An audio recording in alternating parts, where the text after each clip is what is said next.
Ассаляму алейкум, тігінші ханымдар, каналыма қош келдіңіздер. Бүгін сіздерге осындай әдемі трендтегі ободоктың жасалу жолын көрсететін боламын. Менімен бірге болыңыздар. Алдымен өзімізге қажетті лекаланы дайындап аламыз.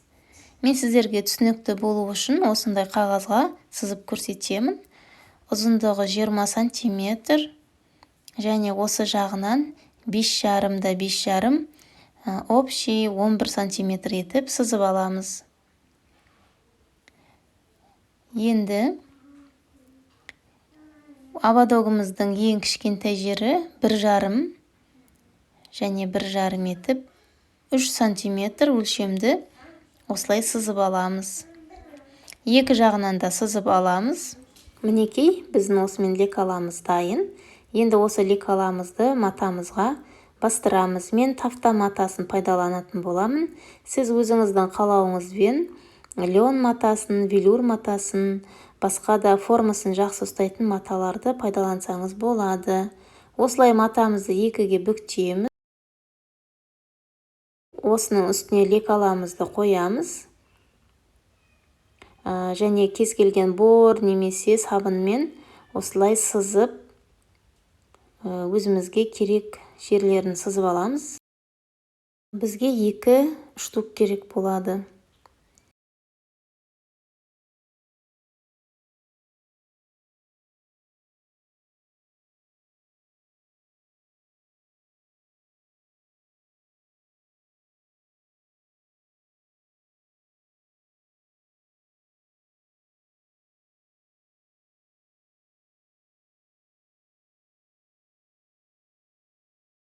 Міне мен өзіме қажет бөліктерді бастырып алдым.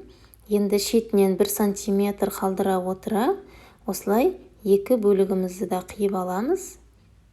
Енді осындай кішкентай кусок қажет болады. Бұл кусоктың ұзындығы 15, ені 10 сантиметр етіп аламыз.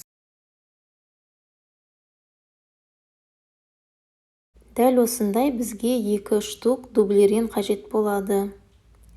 Инемен түйрелеп алып, осылай сабынмен сызып, 1 сантиметр тігіске қалдырып, қайшымен қиып аламыз. Бұдан да бізге 2 штук қажет болады.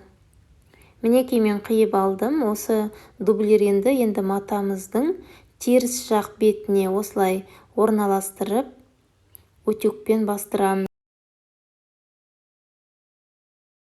Дублериннің осындай бір бетінде ақ точкілері бар, міне клейленетін жағы. Сол клей жағын осылай теріс жағына матаның орналастырып, сосын барып утюгтейміз. Мінекей менде дайын болды. Енді оң беті мен оң бетін бір-біріне қаратамыз да, 1 сантиметр тігіске қалдырып, осы түзу тігіспен айналдыра отырып тігіп шығамыз.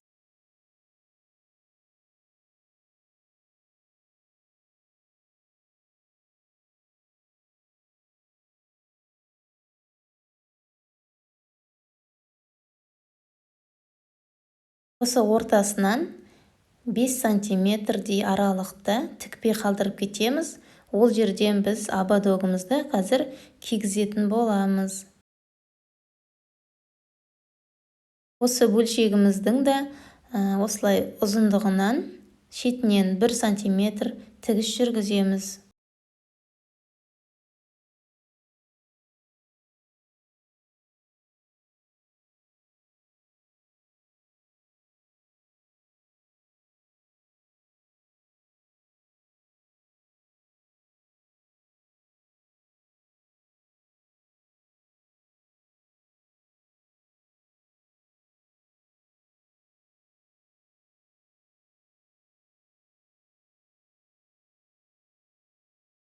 Енді оң қаратып осылай айналдырып аламыз. Содан кейін жақсылап утюгтейміз.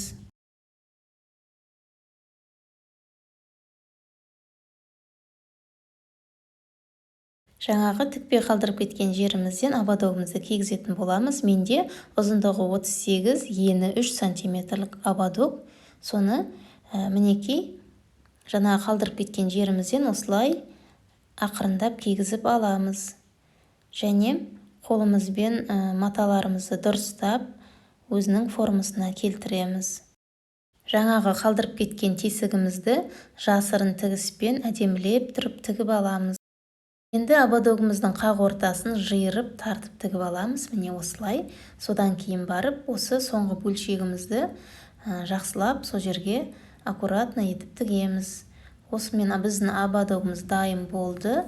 Өзіңіздің қалауыңызбен әсемдесеңіз болады. Мен осындай моншақтарды тігіп шықтым.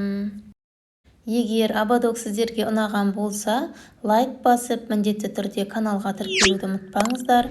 Таныстарыңызға, достарыңызға бөлісулеріңізге болады. Алдағы уақытта бұдан да басқа тігіннің қыр-сырларымен бөлісіп отырамын. Сондықтан колокольчикті басып қойыңыздар, сол кезде сіздерге менің видеоларым көрінетін болады.